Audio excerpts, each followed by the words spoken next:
Hello guys! Hello para to sa lahat ng mga Capricorn. Welcome dito sa aking channel, Kapalaran 888 Capricorn. I hope na makuha mo yung energy, vibration, gabay energy para sa lahat ng mga Capricorn. Okay, first card natin is Jack of Diamonds. Wow, Capricorn, congratulations sa'yo. Wow, 7 of Diamonds and King of Spades. Okay, so kung makikita mo dito is your energy tong dalawa. And this one is different energy. Sinasabi ng bara sa'yo dito na posibleng mayroon kang hinihintay. Pwedeng nag-a-apply ka ng trabaho, Capricorn. Pwedeng nag-aantay ka ng job offer. Or pwedeng nag-apply ka sa isang company or sa isang trabaho. Naghihintay ka ng result or outcome or news. Kung ano ba yung nangyayari, o ano ba yung natanggap ka ba or hindi. Parang ganyan. Itong King of Spades, sinasabi ng bara sa'yo dito na yung direksyon, Capricorn, na gusto mong tahakin, yung direksyon na gusto mong gawin simula ngayon, ay nasa tamang direksyon. Kumbaga, alam mo kung ano yung gusto mo. Okay? Yung King of Spades, sinasabi ng bara dito na marami kang gustong baguhin financially sa buhay mo. Marami kang gustong baguhin emotionally sa buhay mo. But, wala ka pa doon sa sitwasyon na yon kasi may hinihintay ka eh. Parang, gagawa ka siguro ng aksyon once na settle na lahat. Once nakuha mo na kung ano man yan na hinihintay mo. Okay, thank you. Capricorn.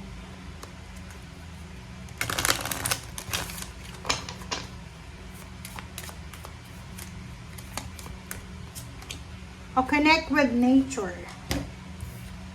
Capricorn, you're rejuvenated, inspired by spending time outdoors. Wow.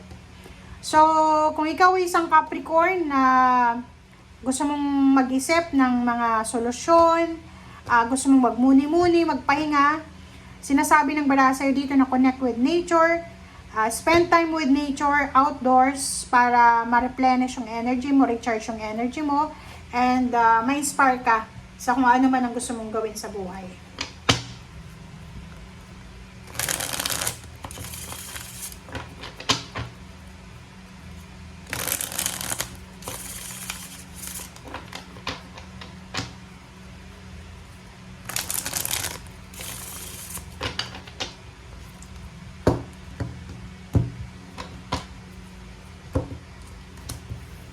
Wow! Page of Cups and the Star.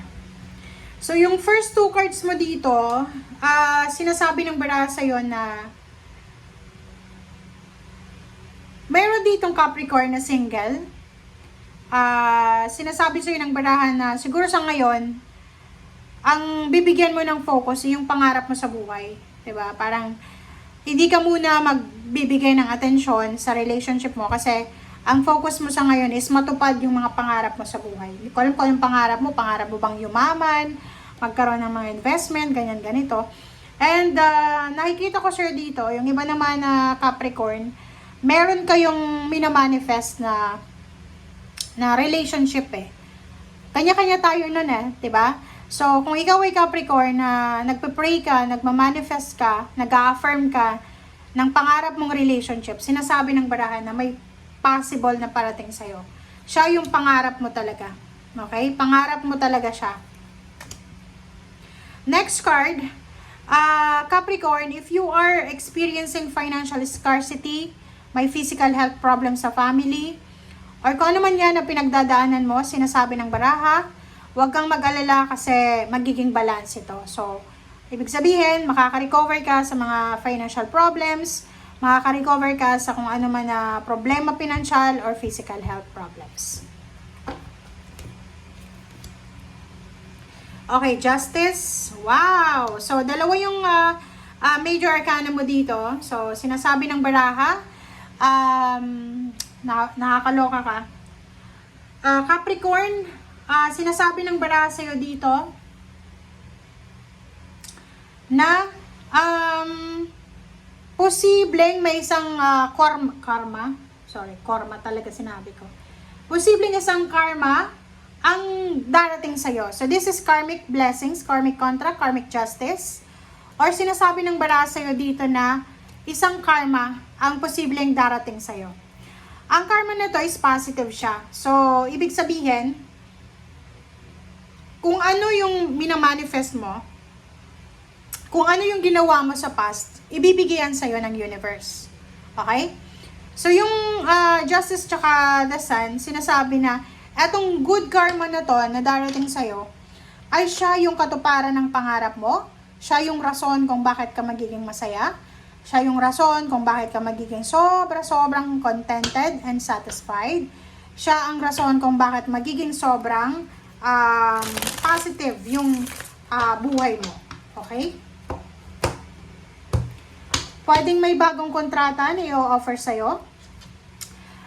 Pwedeng may international offer, international travel, international contract, or posibleng yun, kontrata, trabaho, career, ang possible na i-offer sa'yo.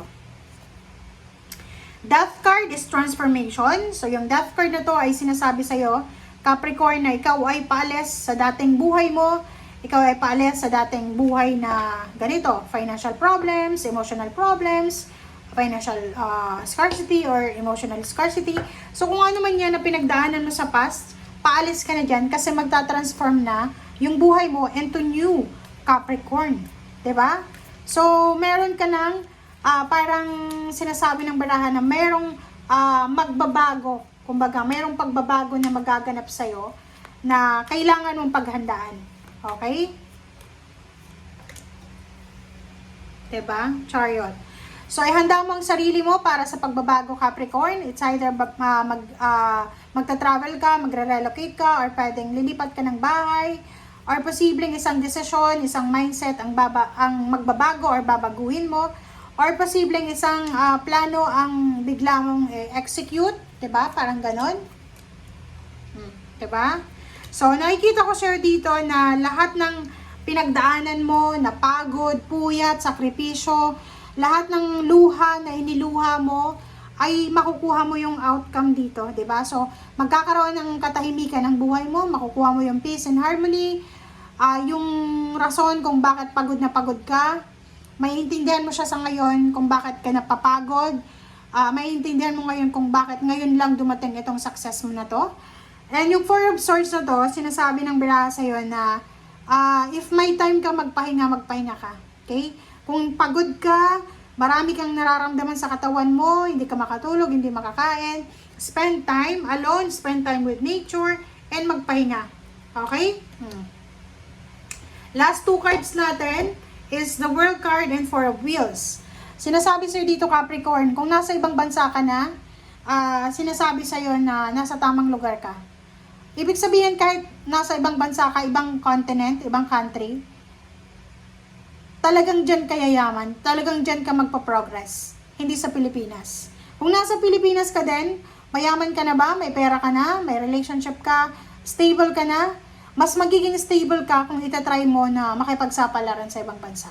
Yun yung sinasabi ng baraha. Sinasabi ng baraha sa'yo dito na by working abroad or by working international, posibleng makakapag-ipon ka ng pera. Working international or abroad, posibleng makaipon ka and makuha mo lahat ng manifestation mo. Okay? Thank you guys for watching. Bye!